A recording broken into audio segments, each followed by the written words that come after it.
Hello, Professor Barber. Thank you for taking the time to listen to our presentation. Today, we will discuss the 1960s New York-inspired show Mad Men, episodes 106, 112, 205, and 211, and finding connections with the Ahrens and Wingold's advertising textbook.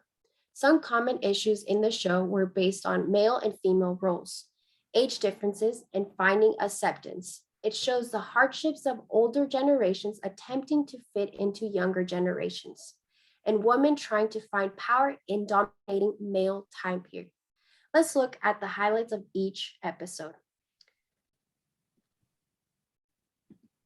But before we get started, this is our team. Hi, my name is Tia Walcott. I am Sophia Cardozo. Hi, my name is Hannah Rashid. Now Tia will be explaining the lipstick campaign. Okay, so in episode 106, it talked about the lipstick campaigns and the many campaigns that the Mad Men show variation was explained.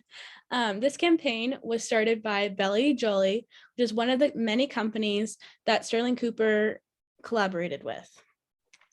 This campaign involved many women of the office who got together and try out lipsticks and then provide them with feedback of how the lipsticks performed and what situations they would wear the lipsticks for.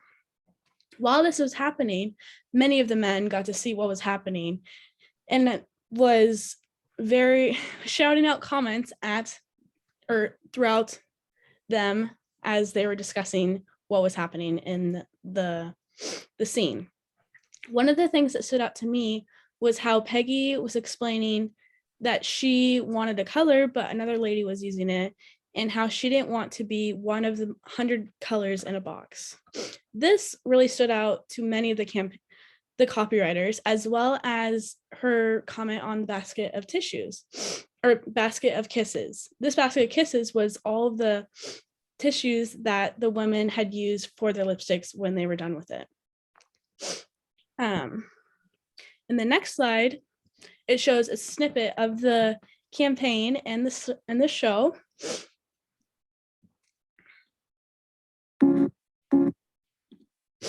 As well as the product advertising was one of the terms that I got from the book, explaining how, in which the book it states the product advertising is advertising intended to promote goods and services, as well as a functional classification of advertising.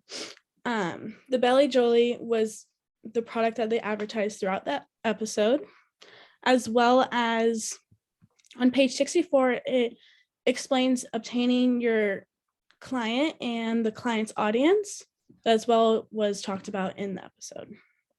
And so now Sophia is going to talk to us about her episode. Thank you, Tia. So in episode 112, it was election day, Nixon versus Kennedy. Everyone in the office was anxious to see who would run, and the environment was very tense. Don Draper dislikes Kennedy. He says he sees him as a silver spoon, a wealthy man with an easy life, and Nixon as himself, a self-made man. In this episode, this election is a parallel connection between Pete Campbell and Don Draper. Pete tells Don that he wants to become head of accounts because he deserves a higher position than being an account executive. But Don denies his request. So Pete eventually discovers that Don's real name is actually Dick Whitman. He threatens Don's career for his self-interest in this new position. Then they both confidently speed walk to Mr. Cooper's office, and Don says that he is giving the accountant position to Doug Phillips. Pete, right after, exposes Don about his name, calling him a liar and a fraud. Essentially, that he could ruin the company's brand equity. Mr. Cooper then responds, "This country was built and run by men with worse stories than whatever you've imagined here." Then he continues, "The Japanese have a saying, a man is whatever room he is in. And right now, Donald Draper is in this room." Mr. Cooper then says, "There is more profit in forgetting this." Pete departs, and Mr. Cooper advises Don to replace him if he wishes, and to watch out for him. One never knows how loyalty is born.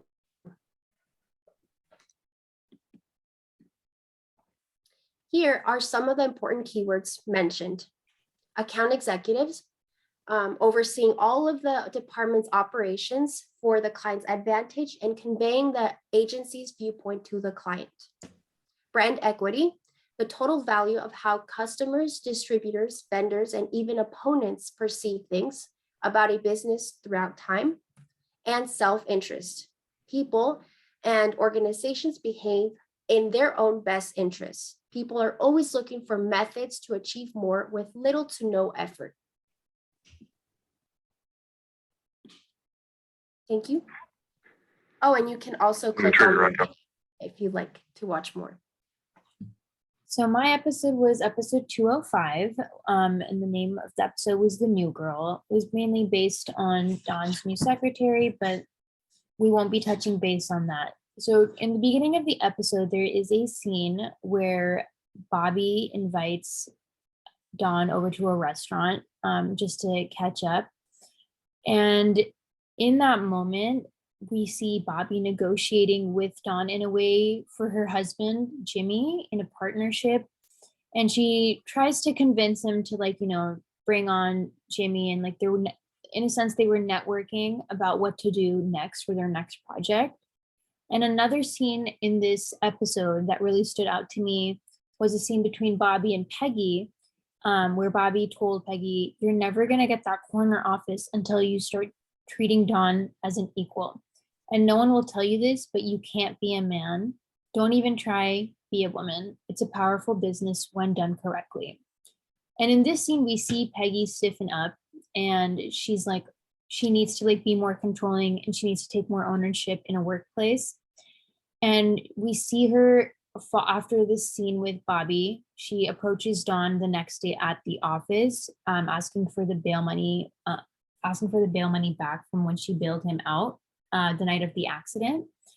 And as he gives her the money and says that he'll give her the rest tomorrow, she thanks him, but she says, "Thank you, Dawn," instead of saying, "Thank you, Mr. Draper." And that kind of takes Dawn by surprise, because he's picking up on the fact that Peggy's about to take a bit more ownership. She's about to step her game up in the workplace. And one of the key words throughout this episode was the word negotiation. Thank you. Okay, in episode 211, it was mostly explained about Right Guard. Sterling Cooper was having a collaboration of advertising Right Guard, and three of the quotes that they said from the movie that I felt that was essential was 90% of Right Guard users say they play sports, 80% say yes to Right Guard makes you feel comfortable at work, and 80% wear it for the girls as well. And some three advertising terms that were used in this episode were advertising agency, general consumer agency, and target audience. So these are the sources that we used throughout this presentation. And thank you so much for watching. Thank you. Thank you.